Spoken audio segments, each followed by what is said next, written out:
મિત્રો, પાટણ જિલ્લામાં આવેલું અમરાપુર ગામની અંદર બંને પતિ પત્ની વિકલાંગ છે અને 3 બાળકો છે. તેમને રહેવા માટે ઘર નથી, પણ આજે નવા ઘર બનાવવાની શરૂઆત કરી રહ્યા છીએ. એમનું ઘર બનાવી રહ્યા છીએ અને ખૂબ ખુશી સાથે જણાવું છું કે અમારા સરપંચ સાહેબ રસિક દાદા અને અમારા ઈશ્વરભાઈ, અમારા રમેશભાઈ, જગાભાઈ, અમે બધા સાથે મળીને અમારી ટીમ સાથે મજબૂત થઈને આજે જે બે વિકલાંગ છે, પતિ પત્ની અને એમના 3 બાળકો છે, રહેવા માટે ઘર નથી અને છાપરું વાળીને રહે છે.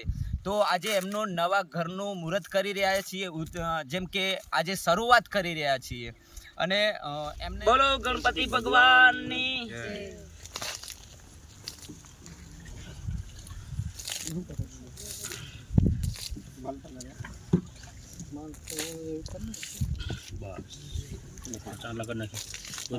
એક મિનિટ સ્ટાર્ટ.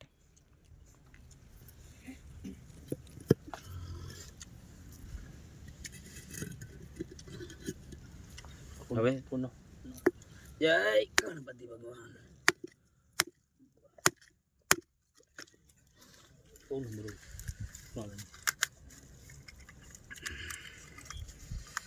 હવે એની અંદર મેલવાનું હજી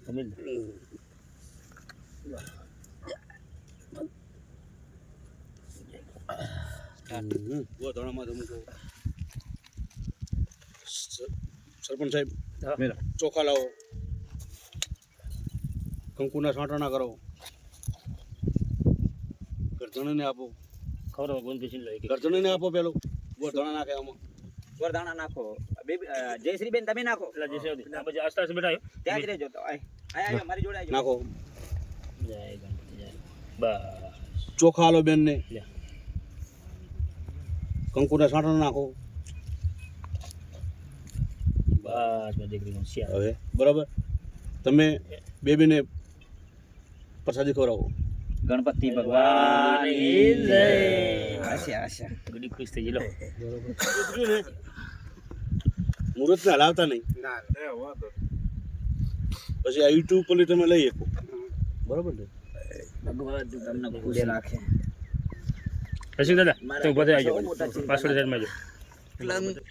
પતિ પત્ની અને 3 બાળકો, એમના ઘરનું મુહૂર્ત થઈ ગયું છે અને એમનું નવું ઘર બનાવવા જઈ રહ્યા છે. જેમ કે એમને સપને પણ ખ્યાલ નહોતો, કારણ કે આખી જિંદગી એમને છાપરામાં કાઢી છે અને ઘણી બધી મનની અંદર એક મકાનની વેદના હતી રસિક દાદા, કે ક્યારે અમારું મકાન થશે. પણ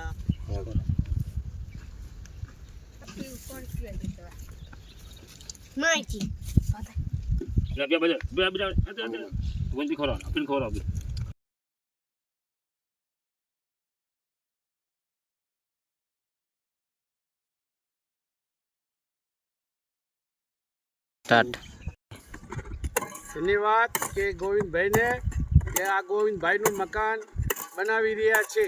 મહેનત મજૂરી કરીને અને માણસો સરપંચ અને ભાઈ શું નામ રસિકભાઈ આવી અને આ વિકલાંગનું મકાન બનાવી રહ્યા છે. એમનો આભાર મોટો કે ટીમ આવી અને સાથે કામ કરી રહ્યા છે. ગોવિંદભાઈ જાતે કામ કરી રહ્યા છે મીડિયાના આદમથી. ગોવિંદભાઈને ધન્યવાદ અને સરપંચને ધન્યવાદ, રસિકલાલને ધન્યવાદ. બરોબર, વિકલાંગનું મકાન બની રહ્યું છે. બરોબર ગોવિંદભાઈ? હા સાહેબ, હા રેડી. ઓકે. આ મકાનના દાતા પ્રિયંકાબેન, હરેશભાઈ અમેરિકા. અમેરિકા. ખૂબ ખૂબ આભાર.